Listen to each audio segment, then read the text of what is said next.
Kembali lagi di Speak Sana Speak Sini. Iya, Mas Doni. Kita lagi ngobrol sama Mas Doni Kurniawan tentang banyak hal nih. Kita ngobrol sambil jalan karena kebetulan kita mau keliling beberapa proyek propertinya Mas Doni ini. Beberapa. Hujan.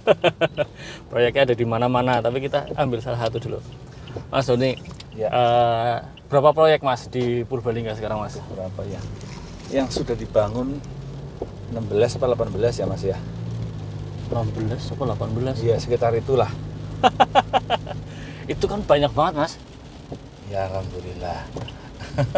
Kalau bicara tentang properti itu memang grupnya Kalika ini memang salah satu, mungkin malah satu-satunya di Kabupaten Purbalingga yang sekarang jadi raja ya properti ini.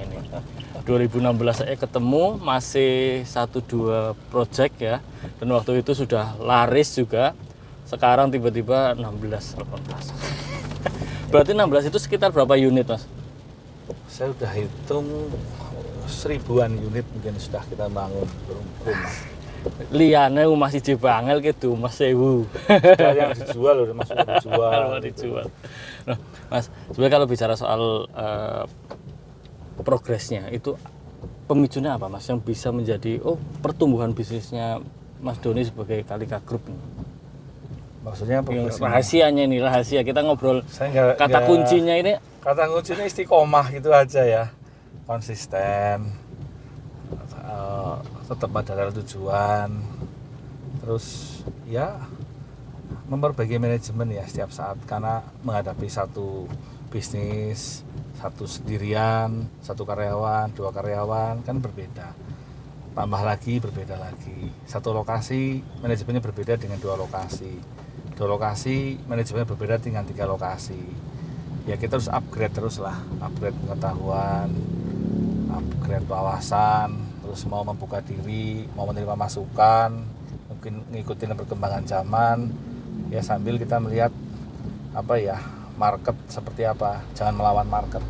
Jangan melawan market ya. Itu kayak apa Mas? Ya misalnya Purbalingga ini ekonominya kan masih apa ya, middle low, ya jangan main yang terlalu, kita pengen yang high, karena orang high mungkin marketnya sangat terbatas, jadi kan nanti kita tidak akan main kuantiti yang banyak, dan kita kan banyak membangun rumah untuk masyarakat MBR, masyarakat berpenghasilan rendah, yang oleh pemerintah disebut rumah subsidi ya, atau rumah FLPP, rumah subsidi lah seperti itu. Kebanyakan sih, kalau sekarang sih ya komersil kita juga banyak bermain, dan juga sekarang kan trennya Pak Jokowi pengennya propertinomik, ekonomi itu ditopang oleh properti, karena berdasarkan riset dari Ray, bisnis properti itu menumbuhkan sekitar 176 bisnis yang lain. Trickle down efeknya gitu. Trickle down efeknya, contohnya satu, padat karya, tenaga kerja, ya, toko bangunan ya. Kalau kita lihat dari pabrik keramik, pabrik genteng, pabrik baja ringan, pabrik semen, pintu, pasir, itu satu jemaah itu bukan, itu angka yang dihitung berdasarkan survei ya dari Ray. Saya apa aja itu breakdownnya tidak paham, cuma ini pernah dibuat suatu statistik. Termasuk juga mebeler, orang setelah keluarga dia butuh mebel, elektronik, rumah tangga, dan seterusnya kan, terus pangan, dan orang tinggal di satu yang tadinya tidak tinggal di situ kan dia akan konsumtif juga, menggerakkan ekonomi juga. Makanya properti itu salah satu penggerak ekonomi di suatu negara, suatu daerah. Belum properti itu bisnis yang pasti bayar pajak. Ya kan? Pasti untuk retribusi IMB, dia pasti harus membayar retribusi, menjadikan pendapatan asli daerah. Kemudian untuk jual beli, untuk kita ada PPH, ada juga PPN, ada juga kita bayar BPHTB, pajak daerah lagi, sehingga kontribusi ke pajak ini besar. Otomatis jika ada bisnis properti itu bergulir, negara pun dapat banyak penerimaan. Kemudian juga sektor real itu bergerak, dan itu menggerakkan betul-betul sektor real. Mas, aku kembali ke yang tadi nih, ini ngomongin pasar ya. Sebenarnya orang Purbalingga itu kalau ngomongin properti rumah gitu ya, Saya dulu beberapa puluh tahun yang lalu kan lihatnya orang Purbalingga itu masih seneng yang tanahnya masih luas. Orang tua kan begitu. Ya, terus malah tuku rumah seuprit gitu, regane pada bekaro nang desa. Lah kalau sekarang ini karakteristik pasarnya properti di Purbalingga kayak gimana, Mas? Oh, jadi sebetulnya kita nggak bicara karakter pasar Purbalingga aja ya. Tren secara umumnya semakin tanah kan semakin terbatas, apalagi yang memang dialokasikan tata ruangnya untuk perumahan. Ini kan sangat terbatas, apalagi Purbalingga yang mungkin 70%-nya itu untuk lahan pangan, hijau, perkebunan dan seterusnya. Ya. Sehingga lahan itu semakin sangat terbatas. Karena keterbatasan lahan itu, maka kan tidak nambah ya. Orang yang tadinya mungkin dulu saya jualan tahun 2011, 2012, maksudnya saya jual tanah 90. Sekarang tanahnya 60. 60 ya kan? ya, luas. Karena tanahnya semakin sedikit. Iya. Dan otomatis banyak diminati, tanah sedikit harga kan semakin mahal. Jadi orang sudah nggak lagi isu lagi tuh tanahnya harus besar, tanah sekian. Bahkan kalau kita lihat di Jakarta itu Jabodetabek, bukan Jakartanya ya. Sekarang yang berkembang kan kita lihat misalnya di daerah Bintaro, daerah BSD, itu rumah tanahnya 35 meter loh Mas. 35 meter? 35 meter. Bahkan 48, saya pernah ke Bintaro itu. Kalau saya jalan-jalan ke Jakarta, saya ke Bintaro, saya lihatnya perumahan Mas. Saya pernah lihat satu komplek perumahan yang cukup bagus di kawasannya, tanahnya 48. 6 kali 8 dibuat 2 lantai, harganya 1,6 miliar Mas. Iya, beneran. Kalau di sini bisa buat beli sawah 1 hektar kali ya. Aduh, jadi luar biasa. Kemudian kalau orang-orang kota besar itu kan cenderung dia hidup simpel, pengen tinggal rumah, kemudian kalau ketemu tamu dia juga di luar, trennya dia ke kafe, ketemu di mall, sehingga dia tidak mau rumah yang besar-besar. Termasuk anak-anak milenial sekarang kan juga tidak mau rumah yang besar-besar. Kalau orang-orang tua dulu kita mungkin rumahnya besar-besar, kebunnya luas, halamannya luas, kumpul keluarga. Kalau sekarang trennya memang sudah berubah. Rumah itu ya mungkin tanah sekitar 60 untuk keluarga muda ya, apalagi yang mungkin baru berkeluarga lah ya, dengan penghasilan yang masih belum mampu untuk beli besar, dia ngangsur 1 juta, dia tanah 60, 66, 72. Kalau yang sudah mungkin ekonominya lebih baik lagi, tanahnya sekitar 100 meter, 120. Karena sekarang memang harga tanah walaupun di Purbalingga ini semakin mahal, tapi masih mending karena kota sebelah sudah semakin mahal lagi. Oke. Nah, Mas, kalau misalnya tadi berarti masyarakat Purbalingga itu daya belinya udah semakin baik dong kalau ngomongin properti sekarang. Oh, kita bisa properti itu tidak bicara Purbalingga saja ya Mas ya. Oke. Karena kalau saya lihat market itu tidak hanya Purbalingga. Ini contoh, kami sudah ngambil Grab 20% market kami itu orang-orang yang kerja di Purwokerto sudah ambil kerja di Purwokerto, punya rumah di Purbalingga. Ya, gitu? atau orang Purwokerto udah beli sini juga karena pertimbangan harga yang selisihnya lumayan. Kemudian juga trennya orang Purbalingga misalnya dapat pasangan kerja di Jakarta. Di Jakarta bayangin aja kalau dia punya penghasilan 15 juta pun dapat rumah susah di sana. Kalau rumah di sana harga yang tadi saya ceritakan tanah 48 aja 1,6 miliar, berarti dia harus punya penghasilan 30-40 juta kan? Iya. Berarti dia di sana pasti kontrak. Nah, beli rumahnya di mana? Di kampung. Nah, ini kan juga tren positif ya. Banyak orang yang akhirnya investasi di kampung, pengen quality hidup yang lebih baik. Karena di kota besar kan tingkat pencemaran udara, tingkat polusi, biaya hidup yang tinggi dan seterusnya, sehingga mereka memilih bekerja di luar kota, di Jakarta, kota-kota besar, tapi untuk keluarganya tinggal di Purbalingga. Dan ini market ini cukup banyak. Jadi kalau kita bicara Purbalingga, ya datanya hanya habis untuk yang market kita mostly hanya PNS, karyawan P3K, nakes, apalagi kan hanya itu saja kan, nggak banyak. Tapi kenapa masih ada market tumbuh? Ya market itu tadi yang bekerja di luar kota, dan itu pasti akan sedikit banyak akan mendorong pertumbuhan ekonomi di Purbalingga. Ini perumahan saya Grand Plaza Mas. Ini Grand Plaza di lihat nih. kamera tuh. Ya. Grand Plaza. Kelihatan orang Grand Plaza ya. Ini ada di wilayah Babakan. Ya. Oke. Tapi ini menarik Mas. Purbalingga pasar propertinya ternyata masuk ke Purwokerto ya. Nah, ini berarti secara psikologis sebagai kota ya, Purbalingga sama Purwokerto itu semakin deket ya. Jadi gini Mas, kita harus akui ya, setiap kota itu pasti tumbuh. Kalau kita lihat mungkin Jogja, Ya. mungkin Purwokerto sekarang Jogja 10 tahun yang lalu, Ya. ya kan? Atau 15 tahun yang lalu, itu Purwokerto. Purbalingga itu mungkin sekarang Purwokerto 20 tahun yang lalu. Kan selalu seperti itu kan, Oh, iya, tren iya, kota betul. pasti tumbuh. Dan kita lihat kota-kota yang tumbuh kayak Banyumas, mau nggak mau kita harus akui dia pusat ekonomi di Banyumas Raya. Iya. Orang-orang belanja kebanyakan dari Purbalingga, Banjarnegara, Cilacap, bahkan dari Bumiayu, itu mereka spend money di Purwokerto sehingga kotanya dia perdagangannya tumbuh, ekonominya tumbuh. Investasi pun akhirnya banyak kan. Iya. Perumahan banyak di sana, kemudian banyak orang, harga tanah juga semakin mahal, dia transportasinya juga mudah, ada stasiun kereta api dan seterusnya. Nah, ketika mereka di situ banyak investasi, otomatis harga tanahnya semakin mahal. Oke. Ketika semakin mahal, dia akan bergeser. Bergeser. Ya, kayak misalnya Jakarta bergeserlah ke daerah-daerah penyangga ya, seperti tadi saya sampaikan Bintaro, BSD, kemudian Tangerang, Cikarang, Bekasi, Depok, kan daerah penyangganya berkembang. Ya. Nah, setiap kota-kota yang tumbuh, dia punya penyangga, anggap aja Purbalingga paling dekat dengan Purwokerto bisa jadi penyangga, asal kita menangkap itu. Oke. Nah, di situ kan kita jadi penyangganya kota Purwokerto, dan alhamdulillah ini kita bisa lihat di perumahan kami ini mungkin sudah 20%, 30% ini kerjanya di Purwokerto. Kan di sana profesinya beragam. Ya. Kalau sini kan lebih statis ya, profesinya kan nggak jauh-jauh dari itu.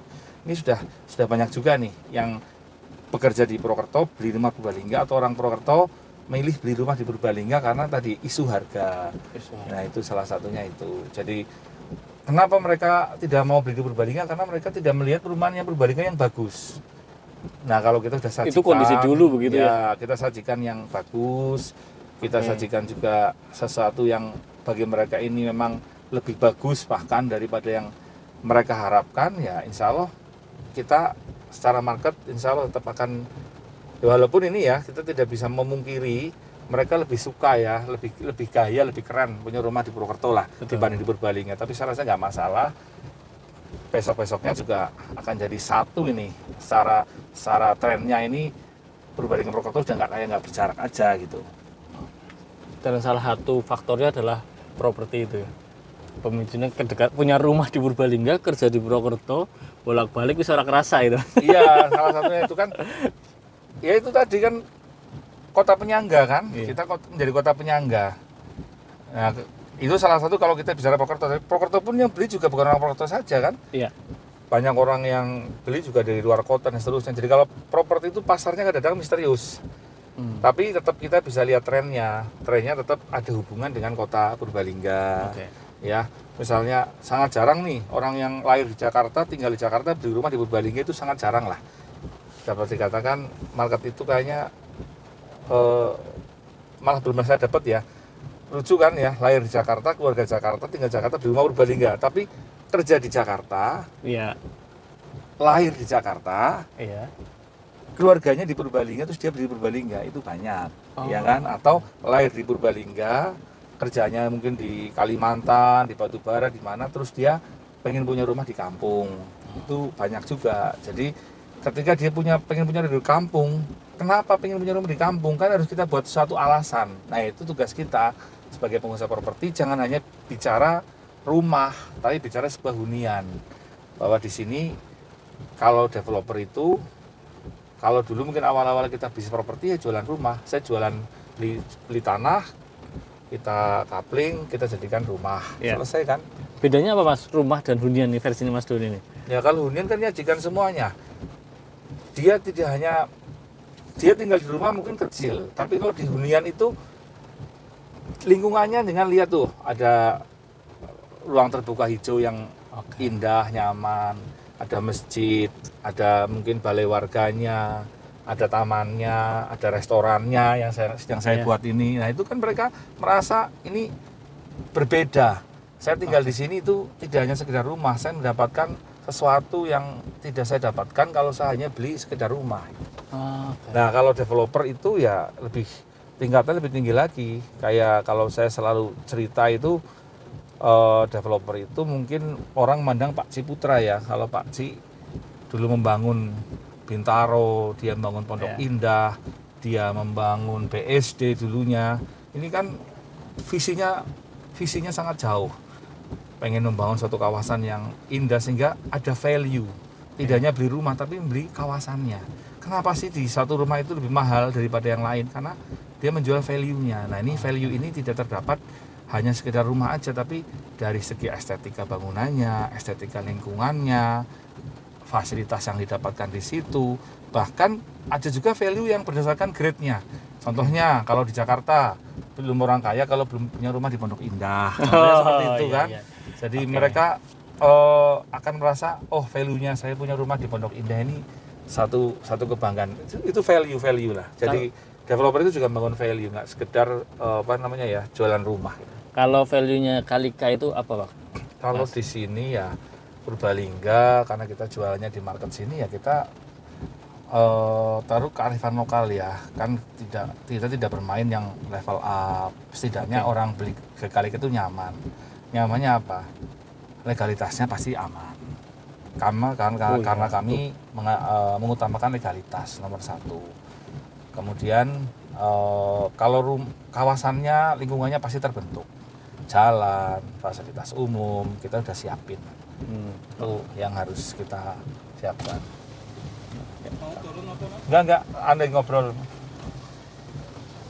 Jadi apa tadi Mas? Lupa. Kawasannya terbentuk, legalitasnya aman. Itu dulu lah, karena kita tidak bicara value seperti tadi rumah-rumah yang ada di kota-kota besar ya. Mereka udah bangunnya konsep hunian ya. Makanya kalau sudah di kota besar, mereka lebih ke konsepnya apa yang ditawarkan dari satu perumahan itu. Kalau di sini masih yang terasa itu ya, langsung terasa ya, kenyamanan, kawasan dan sebagainya gitu. Ya terasa gimana ya, memang seperti itu ya. Kita kan pengen punya rumah ya kawasannya jadi kan lebih nyaman dengan masuk, sudah ada jalannya, sudah ada infrastrukturnya, sudah ada gerbangnya, sudah ada tamannya, kan lebih nyaman dibandingkan kita masuk masih berupa tanah kosong atau masih acak-acakan gitu. Kita itu yang kita tawarkan dari value kita. Kemudian legalitas, artinya kita menjamin lah semua perumahan kami itu legalitasnya itu sudah pasti lengkap, karena kita akan jualan setelah legalitasnya oke. Itu aja sih. Kalau di Purbalingga kita ya menyesuaikan market lokal lah ya. Kita pasti harus bisnis itu harus kearifan lokal lah diutamakan. Jadi permintaan dan penawaran ini harus matching. Kebutuhannya ada, daya belinya cukup, itu yang harus dipikirkan ya. Iya. Pokoknya jangan melawan market. Bisnis itu ikuti market aja. Kita bisa meng-create market, tapi kalau kita meng-create market, kita pastikan marketnya itu ada. Ya. Karena kalau kita meng-create market, kita kan menjadi pionir. Menjadi pionir satu bisnis, kalau marketnya nggak ada, kan sama aja kan. Tapi kalau kita menjadi satu pionir, sukses, kan nama kita paling diingat. Ya contoh Aqua lah, dia kan pionir di bisnis air kemasan, air putih kemasan. Atau mungkin mobil listrik, pionirnya Tesla. Dia kan menciptakan market, meng-create. Yang market itu pasti akan ada. Sekarang dia akan menjadi pionir dan pasti akan dalam benak nomor satu ya. Top of mind lah istilahnya itu ya. Ya ini juga pelajaran penting buat pelaku UMKM kan, kadang kepengen sekedar beda tapi ternyata marketnya tidak ada kan. Itu ini yang paling penting. Kalau ngomongin market Mas, sedikit saja misalnya cara mendeteksi marketnya ini ada atau tidak itu apa? Mungkin kalau properti ya kebutuhan pokok ya, rumah. Kalau secara umum sebenarnya melihat market caranya gimana Mas? Melihat market apa dulu ya? Market kan pasti berbeda-beda di setiap bisnis ya. Tapi ya kita ada di mana gitu aja sih. Kita berada di mana? Kita berada di mana? Ya saya nih sekarang, saya mungkin fokusnya lagi di Purbalingga ya. Saya bisnis sebagai orang Purbalingga apa yang ada di benaknya orang Purbalingga ketika nyari rumah misalnya gitu. Oke. Tapi ketika saya bisnisnya ada di Jakarta, saya kan berbeda berpikirnya. Kan di sana kan kompetitif, di sana sangat inovatif. Nah, kita berpikirnya harus mungkin out of the box ya, harus lebih visioner lagi. Ketika orang bicara langkah desain A, ternyata desain A di sini udah nggak tren. Di sana udah desain yang sudah sedan dan seterusnya. Nah, kita harus membaca itu. Dan tentu saja ya kalau orang bisnis itu memang orang Jawa bilang dolane sing adoh. Nah, itu harus.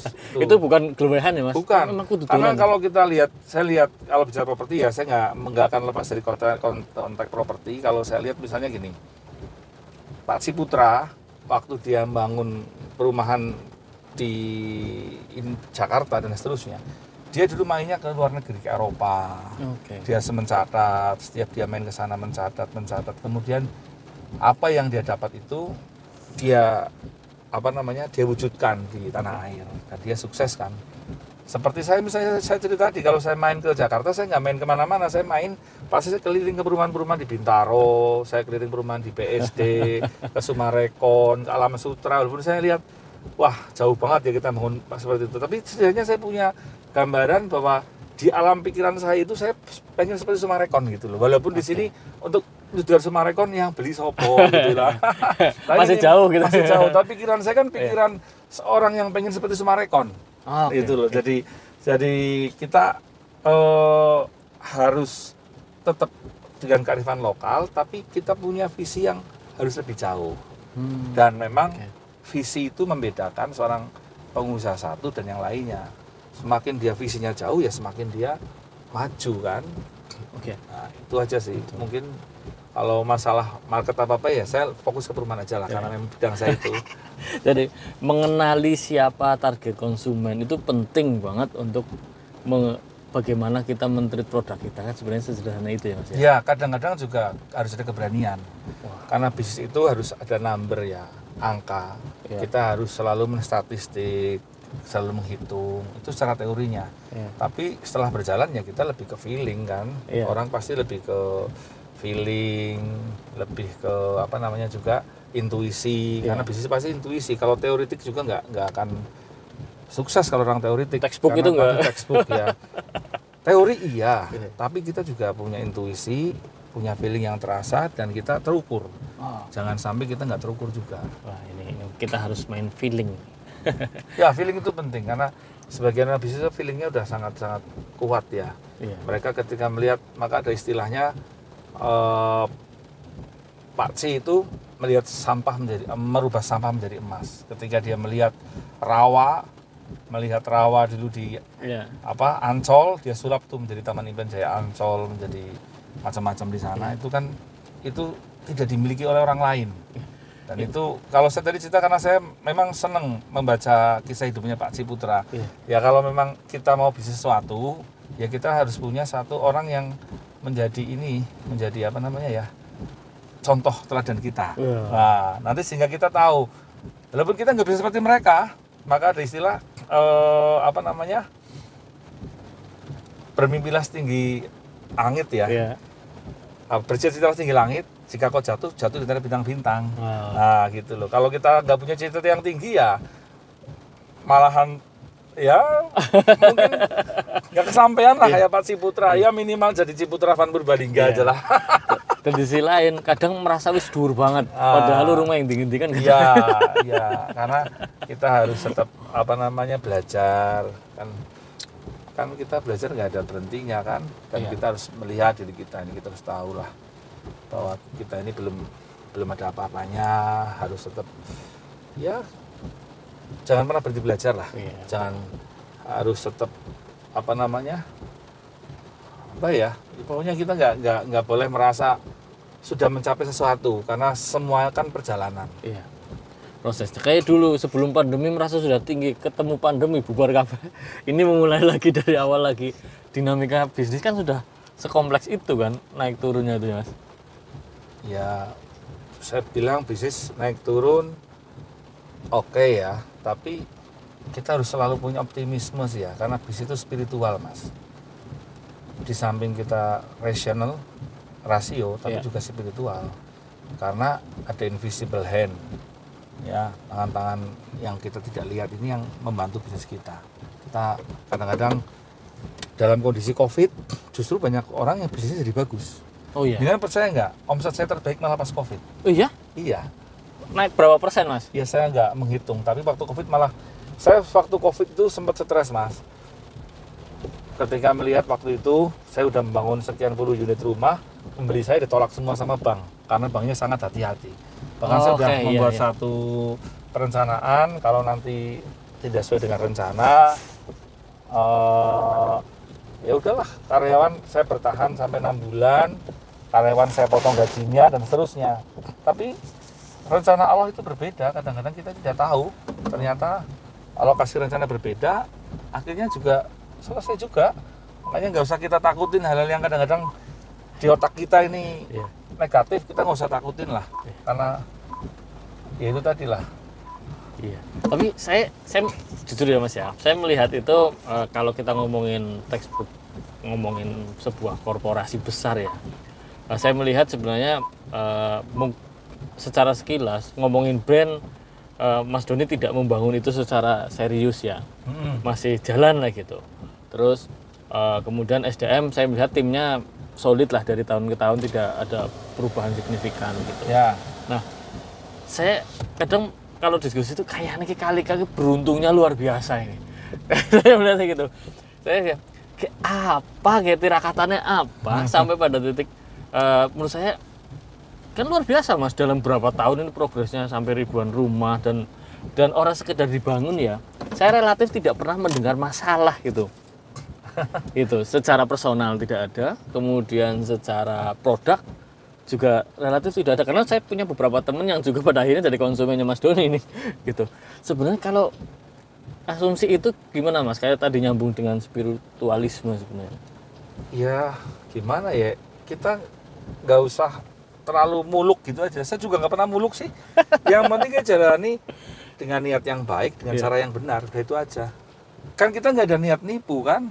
Iya. Saya nggak punya niat untuk kalau bangun dapat Iya. komplain, wajar lah, namanya tangan manusia. Ya, Kadang-kadang kita udah pengen baik, tapi nggak sesuai harapan, kan wajar, ya, namanya tangan manusia. Tapi yang penting kita nggak punya niat yang buruk, kemudian kita konsisten aja sudah. Terus caranya yang baik, ya udah cara yang baik kita lakuin, niat yang baik, cara yang baik, ya hasil pasrah sama Allah lah, sudah. Mau ngapain lagi sih, kita kan nggak tahu, kita kan wajibnya ya berusaha aja. Makanya sudahlah, masalah itu yang penting kita jalani prosesnya aja, nggak usah terlalu muluk dengan, ya beda sih ya, mungkin ada orang-orang pengusaha yang punya target tahun sekian ini A, B, Ya. dan kalau saya termasuk orang yang jalanin aja lah, nggak usah terlalu muluk gitu aja udah. Kalau masalah rezeki atau growth atau apa, itu sudah urusan Allah ya. Walaupun kalau secara hitung-hitungan ya, orang pasti punya target tahun sekian harus sekian, tahun sekian harus Iya. sekian, dia akan growth sekian, dia akan manajemennya akan sekian, dia akan IPO tahun sekian. Itu mungkin kalau ideal banget ya. Tapi saya nggak jalan ideal kayak gitulah. Ngalir Mas. Terus serius, ini salah satu success story yang sangat luar biasa. Menurut saya sangat luar biasa Mas, karena kayaknya ya lempeng-lempeng baik, tapi progresnya orang lempeng-lempeng baik, ada banyak hal efeknya luar biasa. Saya yakin bank tanahnya ini berapa puluh ribu ya, hektar nggak kan tahu. gitu kan. Iyalah. Itu kan pasti ada kan. Nah, ini kayak bersiap target lagi. Pasti punya ya kayak tadi sudah dolan aduh ya, mesti anak impian-impian setelah ini kan itu. Nggak muluk Mas, nggak usah ngimpi. Jadi kita hidup saat ini pun tidak tahu pada saat kemarin. Iya. Kita besok pun tidak tahu saat besok. Iya. Jadi kita lebih baik saat ini jalani dengan sebaik-baiknya, itu aja. Kalau saat ini jalan sebaik-baiknya, yang depan itu bonus. Depan itu bonus. Saat ini kita kan kadang merasa, oh saya bisa mampu yang lebih hebat lagi, Iya. merasa memampukan diri. Sebenarnya tidak. pada saat kita jalan, kalau Allah merasa kita mampu, ya kita dikasih amal lebih gede lagi. Karena Allah merasa, bukan Allah merasa ya, salah ya, kalau kalimat saya salah ini. Allah menganggap kita sudah mampu, ya kita dikasih tanggung jawab lebih gede lagi. Itu aja sih. Kapasitasnya bertumbuh. Nah, tapi jangan maksakan kapasitas bertumbuh. Orang bis itu kan kadang-kadang kemampuannya masih 100, dia memikul 1000. Akhirnya kan jadi jatuh. Karena tadi ilmunya manage 100 beda dengan manage 1000. Itu berbeda ilmu. Maka yang bagus ya 100 tumbuh ke 200, ke 300, sehingga ketika manage 1000 itu dia udah belajar dari manage 10 sampai dengan 1000, sehingga dia akan kuat di situ. Tapi kalau orang baru 10 pengen ke 1000, ya dia nggak kuat. Jadi visioner itu bukan buru-buru ya? Enggak buru. Dan tidak ada sesuatu yang diraih dengan instan. Pasti semuanya itu butuh perjuangan, konsistensi, dan semuanya pasti berdera air mata, Mas. Nggak ada yang orang hidup itu tidak ada derai air mata. Berderai apa? Loh. Mas Doni berdarah-darah apa? Kayaknya lempeng-lempeng baik Mas. Itu kan orang melihat. Okay. Tapi kalau dengan kita lagi kadang susah, baca buku lagi. Kalau untuk religius jelas ya kita melihat kehidupannya Rasulullah SAW ya yang luar biasa. Tapi kalau kita ini bicara konteks bisnis, saya baca waktu Pak Ciputra itu, ini saya bicara selalu bicara Pak Ci, karena tadi patron saya belajar ke situ. Walaupun saya nggak bisa jadi Pak Ci, tapi minimal kisah hidupnya saya ambil pengalamannya, karena profesi beliau yang saya ambil kan. Ketika beliau kehilangan bisnisnya waktu Krismon. Bayangkan aja, menderita sekali kan, tapi dia tidak kehilangan kepercayaan. Yang dia jaga satu-satunya, dia boleh kehilangan tanahnya, dia boleh kehilangan asetnya, tapi yang tidak dia hilangkan kepercayaan, dihadapi semuanya. Maka yang paling mahal itu bukan duit, yang paling mahal itu kepercayaan. Yang paling mahal itu adalah sikap hidup kita, visi hidup kita, nilai hidup kita, itu lebih mahal dari apapun. Dibanding kita punya duit tapi kita tidak punya nilai hidup yang bagus. Jadi kalau menurut saya nilai hidup lebih mahal dari apapun, itu aja sih. Jadi menurut saya itu mau gede maksudnya bukan tujuan. Yang penting kita membangun nilai, itu aja. Ini luar biasa.